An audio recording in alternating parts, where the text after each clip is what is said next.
By August 1792, the French aristocracy, fleeing for their lives, had scattered far and wide. In the year of 1792, in the month of August, the aristocracy fleeing their lives, that it has been scattered. One hot afternoon of the same year, Mr. Lorry sat at his desk, and Charles Danny stood leaning on it, talking with him in a low voice. I have to go to Paris, Charles. What he said, that Charles, I have to go to Paris. Charlie was deeply concerned at that time, but to travel to France now, the weather is terrible, the journey long, the means of traveling uncertain, the country disorganized, and city was not safe. That the weather was not good, even the city was not safe. My dear Charles, I must go. Who is going to? My dear Charles, I must go. Who is going to bother an old man like me? Now, who will care about me? As to the disorganization, this is precisely why Tellson's need to send someone like me. I know Paris well and speak the language. Our customers are depending on us.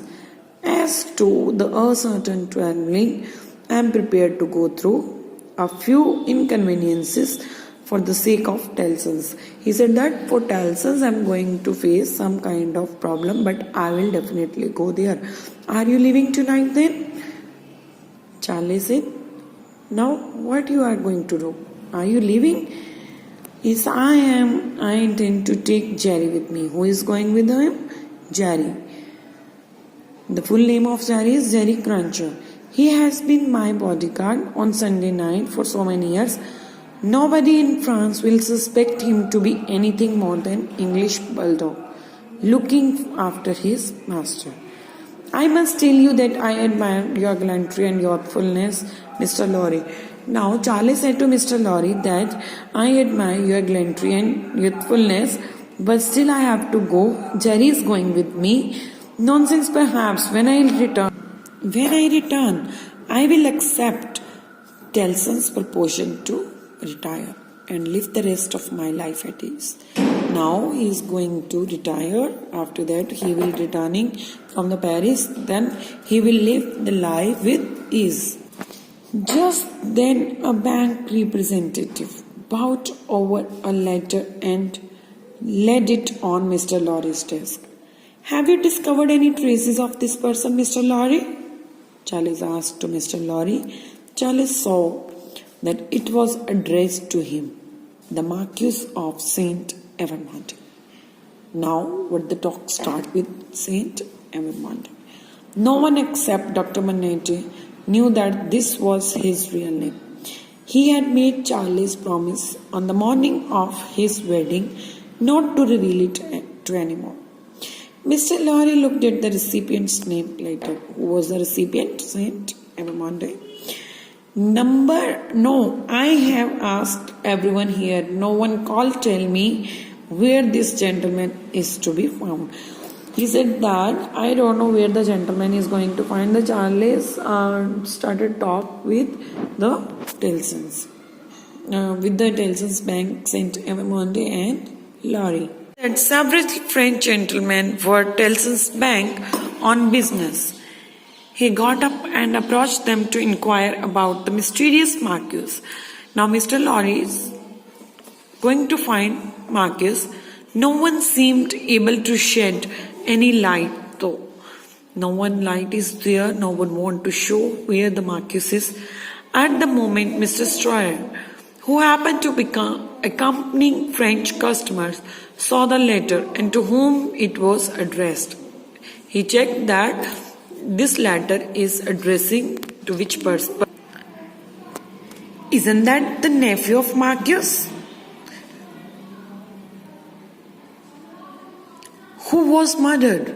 He was asking surprisingly that isn't that the Marquis' nephew who was already murdered? Apparently the fellow just got up and left all his property to the mob. Very irresponsible. They say he disagreed with the Marquis and sympathized with the people terrible follow. Charles decided he had to speak. I know the fellow.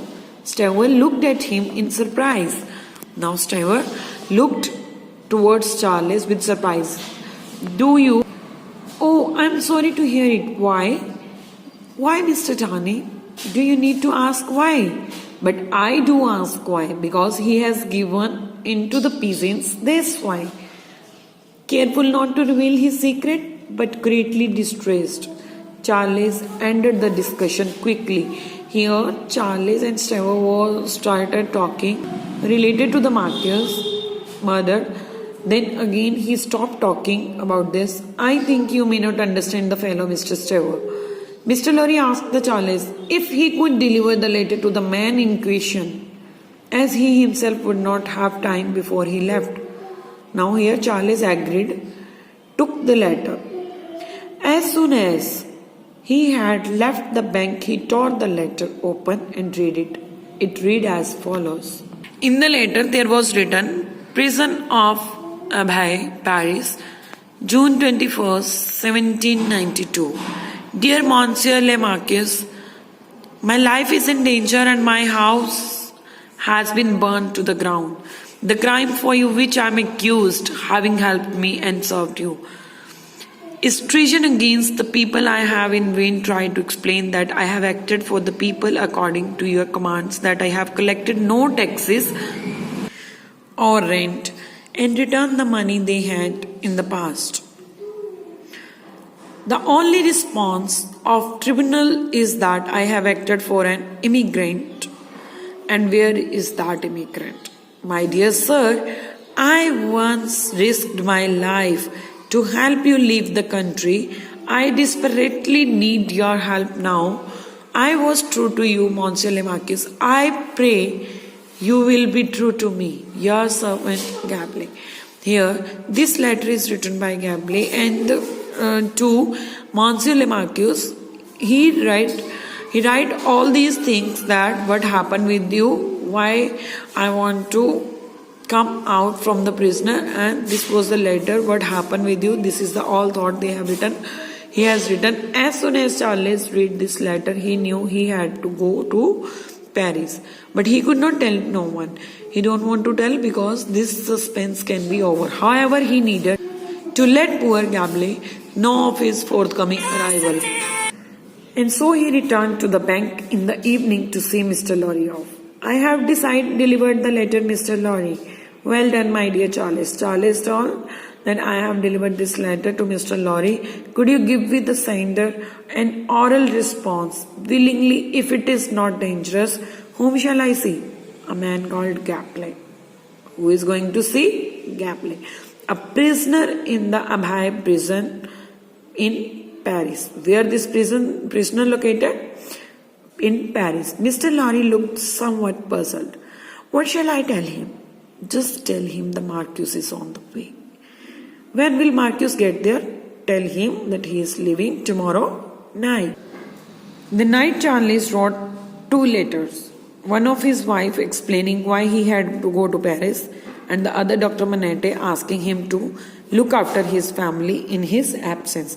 Here he has written 2 letters. One is for wife, one is for Dr. Manette.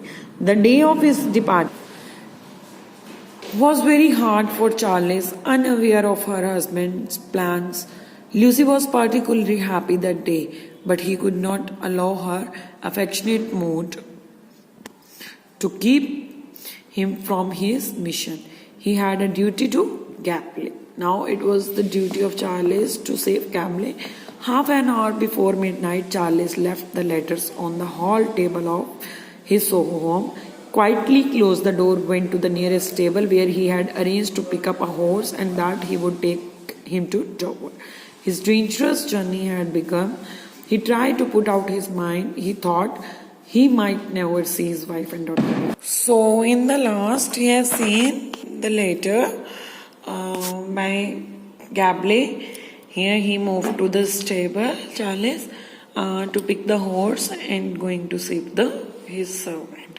Okay, this is all about this chapter. So please go through with this video. Here he is finding his master this is all about this video. Thank you. Have a good day.